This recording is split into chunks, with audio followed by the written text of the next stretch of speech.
in today's class of NS, I am going to revise you the topic of Fit for Health. That is the first lesson of your prescribed text state syllabus. Okay, and this is the same as that you have learnt in the previous year's topic of food components. So this is the same, and we will cover some of the topics that we have not covered in that textbook. Okay, that is a simple part that is present. We can cover with revising from the beginning. Okay, are you ready, children? Okay, let's start. So in this lesson of food components, as we are learning as food for health. What is the lesson name? It is food for health. Why do we need food, children? We need food for energy, to keep our health in good condition, for growth and proper development of our body, isn't it? So to protect ourselves from various diseases, we take the food. You know very well, isn't it? So in this lesson, we have studied about the components of food. That is, our food contains various components that we eat.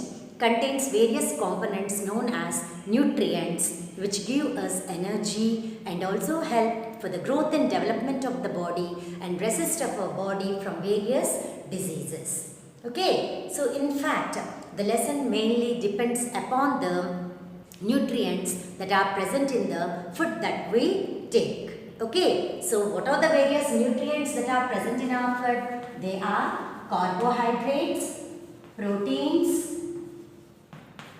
fats, vitamins and minerals. In these nutrients, these are all nutrients or components of food.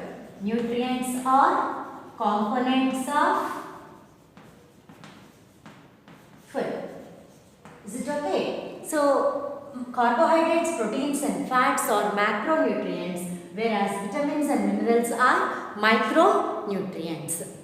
You know very well. So carbohydrates are energy giving foods, proteins are body building foods, fats also contain and they give us energy, and vitamins and minerals are micronutrients. They are to be taken in plenty, but they contains very much limited amounts of nutrients, that is, they are known as micronutrients. Okay, so these are the nutrients that are present in our daily intake of food.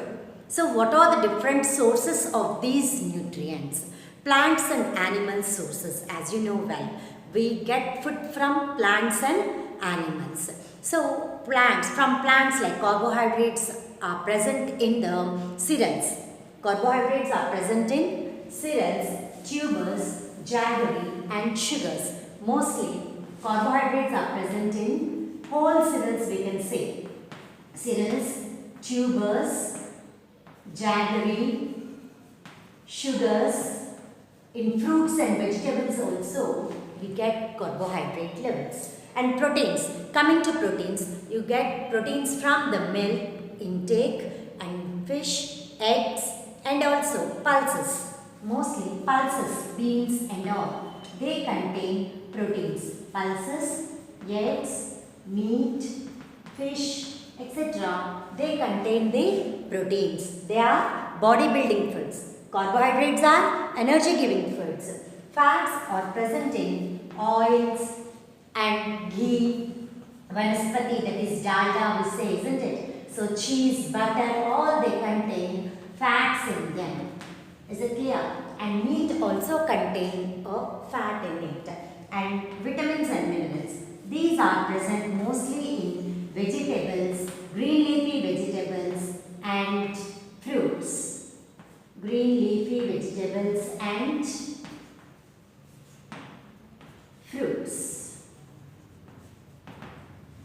Is it clear, children? So this is about the food for health. Hope you have understood this. Children, you might be seeing in the government schools as the midday meal program was started, where the government produces they serve the midday meal to the children to maintain that is to enhance the children with the nutritive values. Okay, so they need the children to be fit and healthy, to concentrate well in their studies also.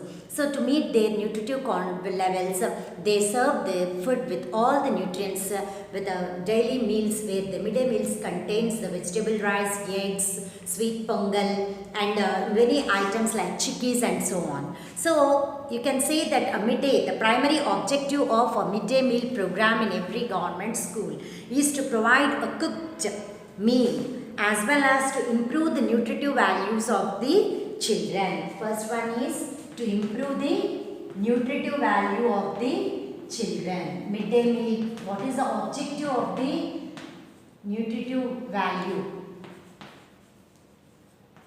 of children? So this is the main objective or aim of midday meal for children. Aim of midday meal program for children is to improve the nutritive value of the children mainly. And every food item is made up of one or more ingredients where it meets all the, so it contains the components present, all the components present in them. So it can meet all the nutritive values. Okay, and next we can say these nutrients, as you know very well, they give energy to them and provide them for the proper nourishment and growth and development of the children too. So they help them to resist against the diseases and concentrate mainly on their studies. Okay, so to improve the nutritive value, thus improving them to concentrate on the studies. Concentrate on the studies, because the students who join in these schools or mainly or at the poverty level or below poverty level. So to meet the nutritive value of the children, of this type of children who suffer from hunger, may not concentrate on the studies well. So they are provided with the midday meal program. Hope you have understood about the aim of the midday meal program. Okay children, to concentrate on their studies to improve the nutritive value of the poverty and below poverty range children. Mostly all the children who join in the school need to concentrate on the studies. If they have the proper energy to do so, they can concentrate on the studies well. So they are given with the all the with the food that contains all the nutrients in them, where a food contains two or more ingredients with which it is being prepared. Okay children, so that is the importance of the midday meal program. Next topic is, do you know about the nutrients present in chickpea? So in the midday meal program, they are provided with the chickpea. You know very well, the chickpea is made of groundnuts, jaggery and a little fat in it, isn't it? So groundnuts, they are better for growth, that is the pulse, the nuts, so which improves the growth and development of their bodybuilding. So they are protein content. And jaggery, they are very well versed with the iron content in them. So calcium, iron, it's very much important for the children for the growth and development, isn't it? So we can say the nutrients present in the groundnuts are proteins and fats, and in the carbohydrate, that is, they contain the carbohydrate levels also in them, a little bit of the carbohydrates which is present in the jaggery also. You know very well, jaggery contains the carbohydrates. So carbohydrates are present, proteins are also present in the groundnuts, proteins and fats also present in the groundnuts. So chickpea is made up of groundnuts and jaggery, where groundnuts contains proteins and fats and jaggery contains carbohydrates. So with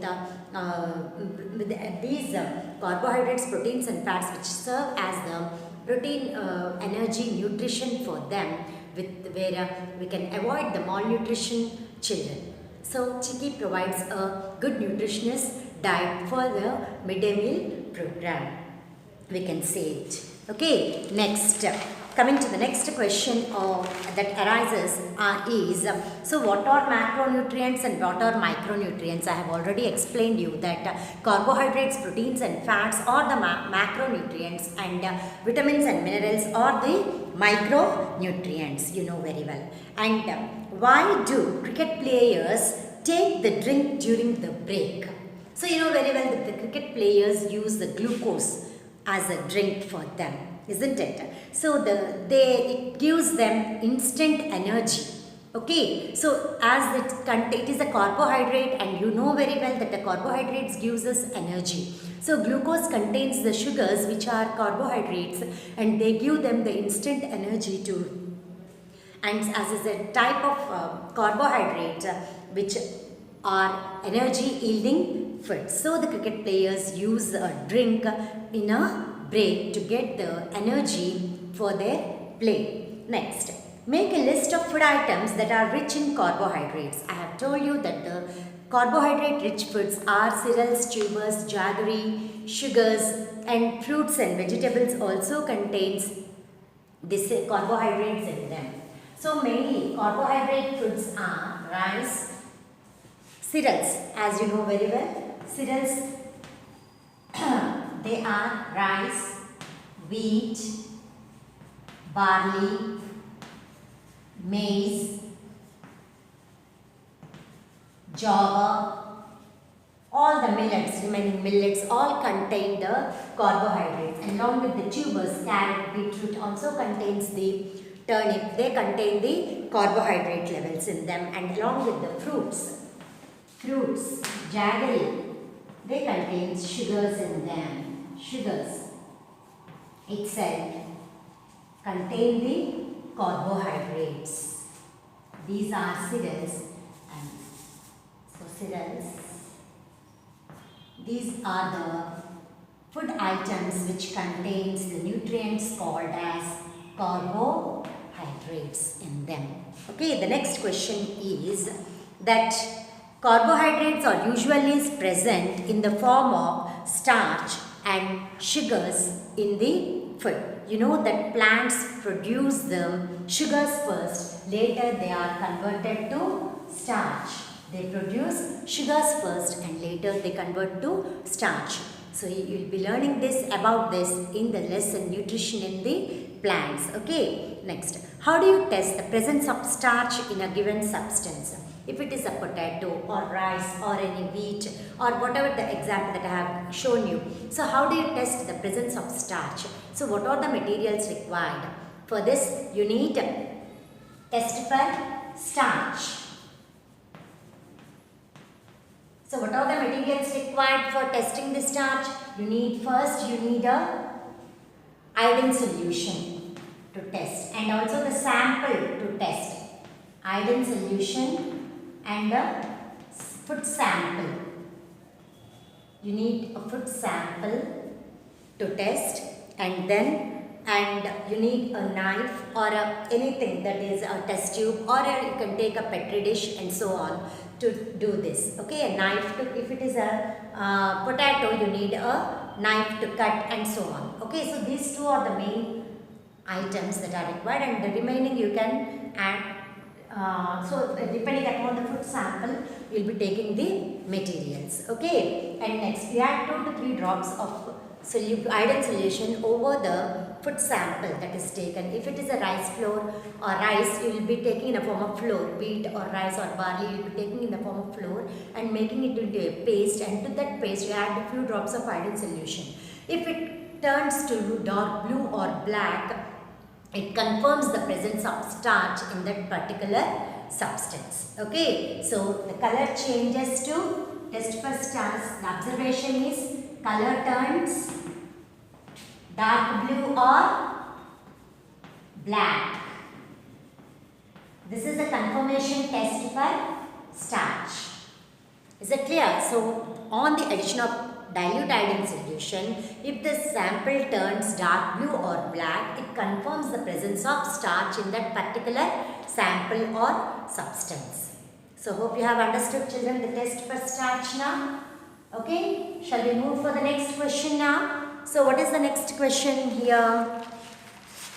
That is, in the table 1, they have given you the presence of nutrients. So carbohydrates are in the level of 67 grams or 414 so for amount of 100 grams, the amount of 100 grams, the nutrients present in a substance, they have given carbohydrates 67 grams, proteins 11 grams that you have to take.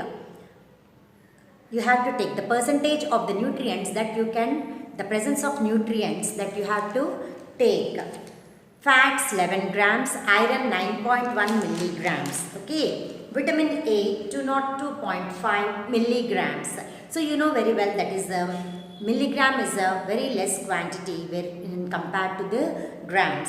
And vitamins and minerals, that is calcium 367 milligrams, vitamin B1 0.6 milligrams, vitamin B2 0.55 milligrams, vitamin C 15.3 milligrams, folic acid 21.1 milligrams, and niacin 6.3 milligrams. Seeing this table, you have to answer the questions given below there. Which components are in large quantity? So by seeing the table, you can say that the carbohydrates, proteins and fats are taken in large quantity, whereas in grams, whereas the vitamins and minerals are taken in very lesser quantity, that is in milligrams. You can, by seeing the table, you can answer those two questions easily. Next, in table 2, find the presence of starch, they have asked.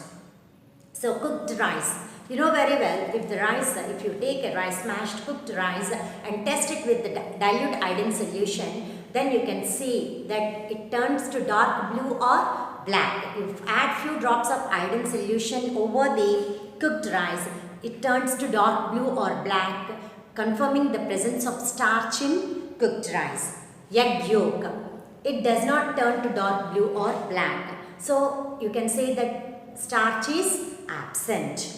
Wheat flour, if you test the wheat flour with the iodine solution, it turns to dark blue or black. So we can say that starch is present. So in this table, you have seen that cooked rice and wheat flour contains carbohydrates.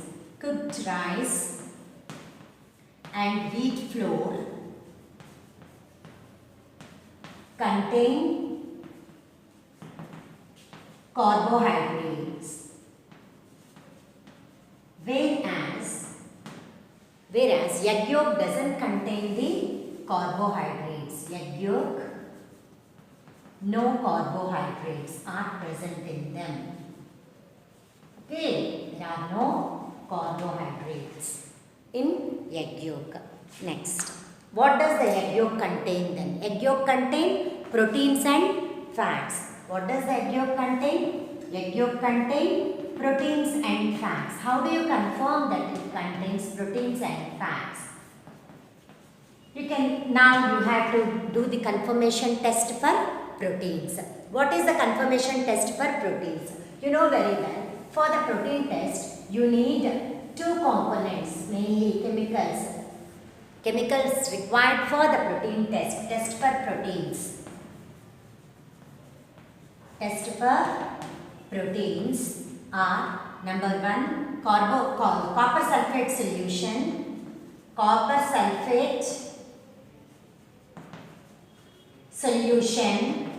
and number 2, sodium hydroxide solution. What is number 2? Sodium hydroxide solution for confirmation of proteins in a substance. You take a substance, if it is now you have taken a egg yolk, you can take egg yolk or milk or any pulse. You can, if it is a pulse, you have to make it a flour and again do a paste, and then you have to test with these two solutions. So this is of 2% copper sulfate solution, and this is 10% sodium hydroxide solution. 2% copper sulfate solution is in the sense that 2 grams of copper sulfate in 100 ml of water.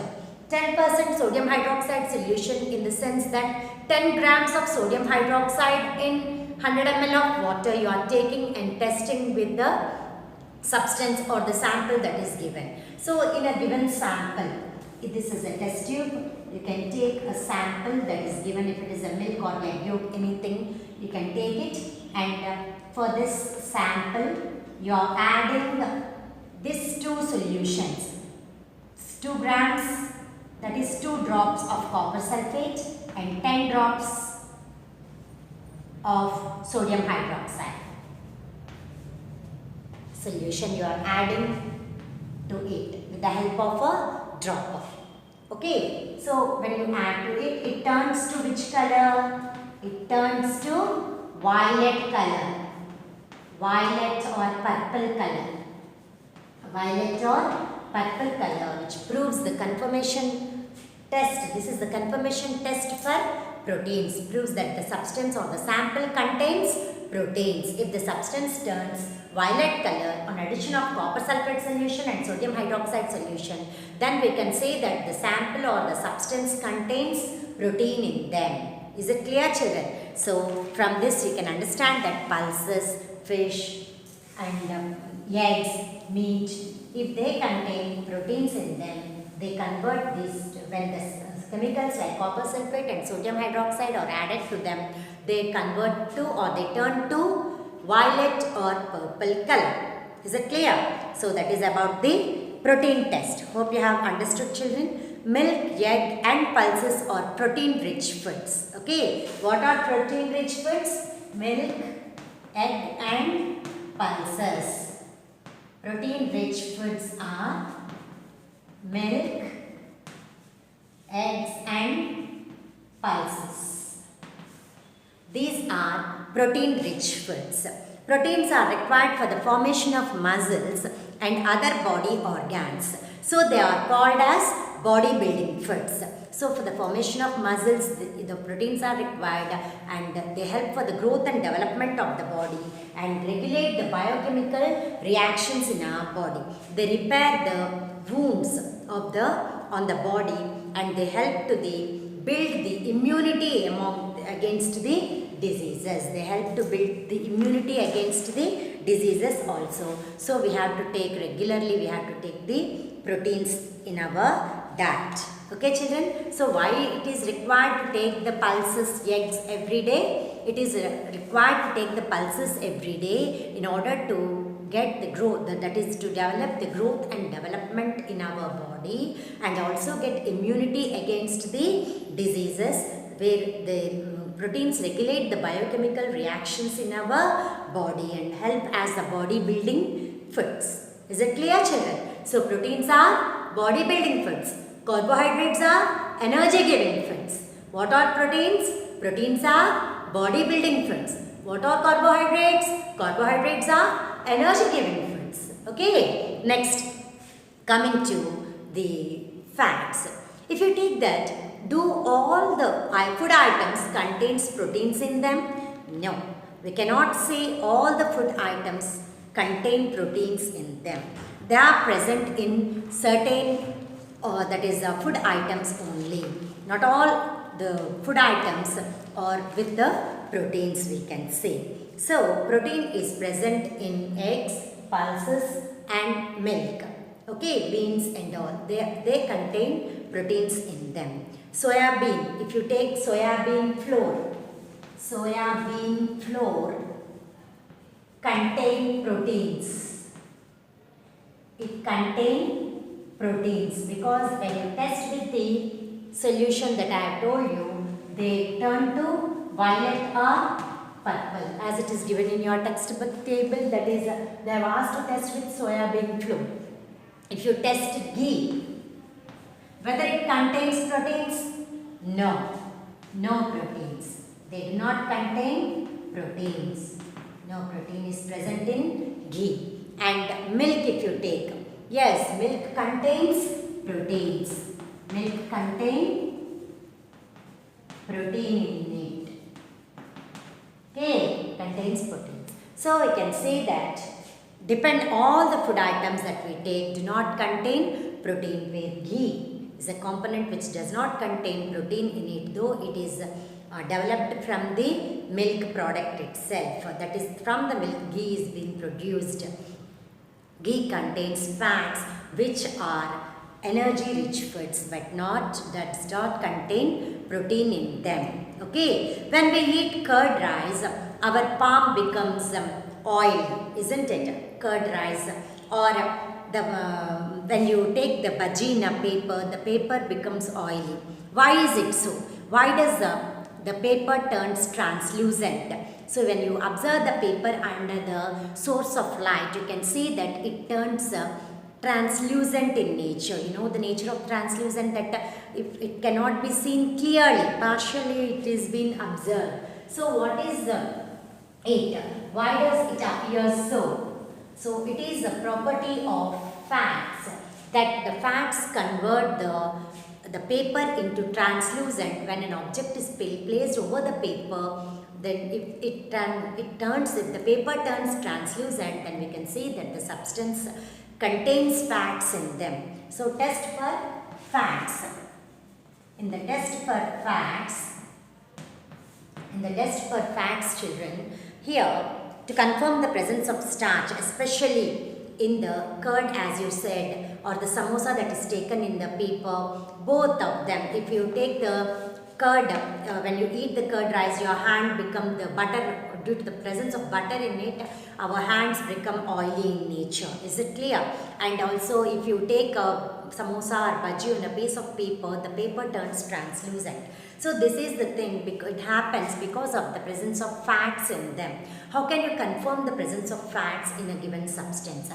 The confirmation test for fats is paper turns translucent. Paper turns translucent. That is, when you keep the substance that contains the fats over a paper, then the paper turns translucent. Okay, so how is it? To confirm the presence of the fat in a given substance, a piece of paper and a ceramic mortar. Ceramic mortar in the sense to make it into a fine powder.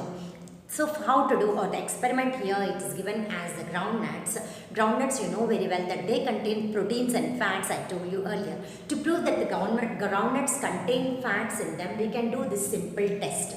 So by taking a piece of paper and crushing the groundnuts, that is, and make groundnuts into a paste with a ceramic mortar, and place the paste over this white paper and rub it for a few seconds. Okay, so while rubbing like this, you have to rub it on a piece of paper. So while rubbing on a piece of paper, then leave it for few seconds. Then after some time, the white paper turns translucent. From this we can understand, that is, it may be transparent or more, that is, we can say that it is partially transparent also. Okay, so the groundnut seeds contains fats in them. If the paper turns translucent, then we can say that the substance contains fats in them. Okay, so this is the confirmation test for the fats. Okay, children, hope you have understood the confirmation test for fats now. Next, the presence of fats. Vada, bhaji, bonda, all, palakova, you know that the kova sweets, they also contain fats in them because they are made of ghee, isn't it? So bhaji, bonda, all, pakodi, all are fat items because they are deep fat fried items, as you know very well. They contain more fats in them. Contain fats in them. And whereas if you take the wheat flour, and if you rub it on a piece of paper, it doesn't turn to translucent because it contains starch but not fats in them. So it does not contain fat. It does not contain fat. Okay, so this is a confirmation test for fats we have seen. And next, make a list of items which are rich in fats, as I said you earlier, butter, the oils, vanaspati, dalda, ghee, all these which are rich in fats, we can give a list of items.